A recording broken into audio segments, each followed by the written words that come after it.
Hi, and welcome to episode 8 of No Opinion. My name is Ollie, and today I'm going to be talking a little bit about sort of following on from my previous episode around owning one's shadow.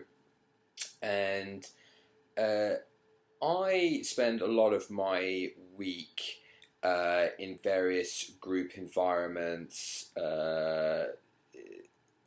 often talking about quite deep and meaningful feelings, whether that's in therapy groups, self-help groups, workshops that I'm delivering, or even seeing my own therapist. I'm always in a space where things are being shared by myself, by others. And specifically this week, I delivered some training around trying to develop creating safer spaces for specifically boys and young men to share in.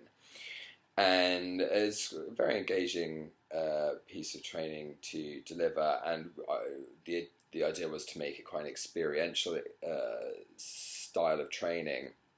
So we were constantly kind of asking in the space that we were doing the training, well, how safe does that space feel? So we're always trying to bring it back into the present. And what was coming up for me, and what comes up for me generally time and time again, and I'm beginning to realise the value of it more and more, is how valuable my shame is. And what I mean by that is, like I said, following on from the previous episode when I was discussing the difference between bias and prejudice and owning my own shadow, and the thing that annoys me about someone else is actually going to tell me something more about a part of myself that I'm perhaps a little bit afraid to get in touch with. And through exploring that idea in a quite proactive way within the group work I've been doing, I've been gently kind of trying to introduce some of my own biases and prejudices within those spaces, in order to just, well, first of all, own them, and also to, by taking a piece of myself that I feel I'm probably most ashamed of, and taking a risk in that space. First of all, judging that space is possibly safe enough for me to do that. So these are spaces that, these are people I've got to know over a period of time, and I've judged that space. And then essentially the voice in my head that said to me, they'll hate me if I say this. What I've started to experiment doing is saying the thing that I think I'm most going to be ashamed by saying.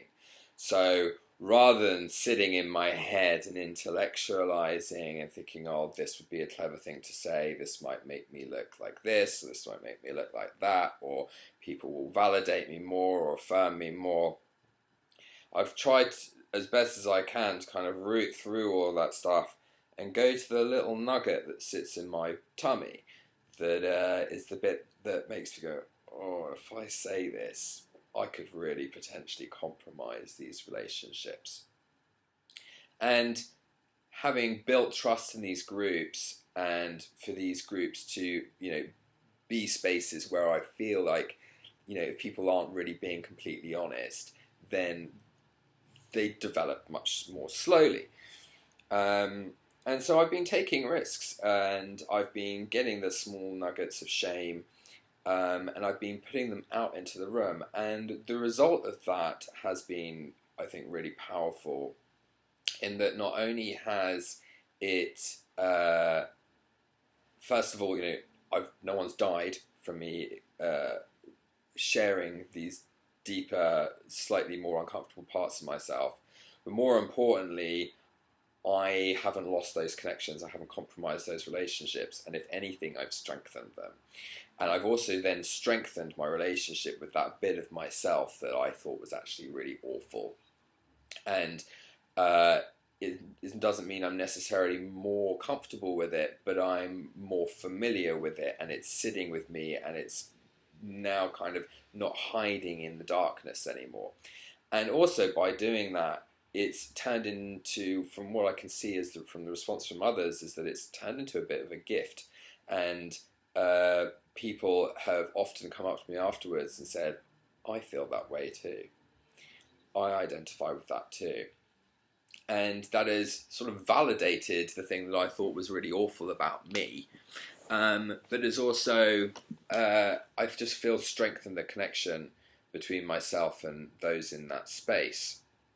So yeah, my idea today is that I throw towards you lot would be, what's that thing in your tummy that when you think about the idea of saying out loud to the people you are most close to and you most trust, they'll reject me, they'll hate me if I say that.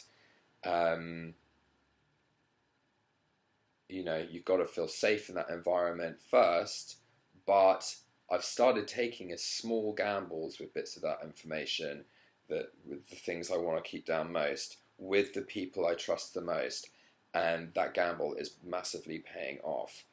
And thinking just about it with regards to my work, boys and young men take a long time to build trust with my clients, and often I might never do that. And boys and young men quite classically have a much, very big brick wall going on in front of them, because it would be weak for them. They'd be less manly to be emotionally open. So this is in part a masculinity thing, but I don't want to make it all about masculinity. I think it's very much a human thing, wanting to hide the thing you're most shameful of. And and the thing I'm most shameful of today is that I didn't do an episode last week, and so I'm sharing that with you, and that's something that I felt really bad about not doing, even though I was really busy and I had loads of reasons why I just couldn't get it done. So yeah, that's me sharing the thing I'm a little bit shameful of today. That's my idea. What's yours? Please subscribe, please comment, and I'll see you soon. Cheers, thanks, bye.